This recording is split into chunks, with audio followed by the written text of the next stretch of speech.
পানিটা আলহামদুলিল্লাহ একদম ফ্রেশ, একদম টলমল করতেছে।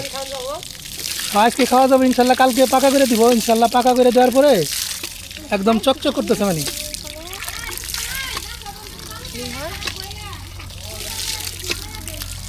আলহামদুলিল্লাহ অনেক ভালো পানি বানাইতেছে। হ্যাঁ, এই যে পানি, এই যে আজকে এটা যে শক্ত করে তারপরে কালকে পাকা করে দিলে একদম চকচক হবে। হ্যাঁ বাবু, চাপ দাও, চাপ দাও, কোনো আয়রন নাই, একদম ফ্রেশ।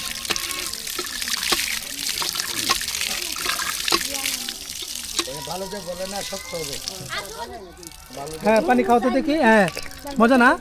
হ্যাঁ, যা করো। হ্যাঁ, নাও নাও, খাও খাও। আচ্ছা আচ্ছা,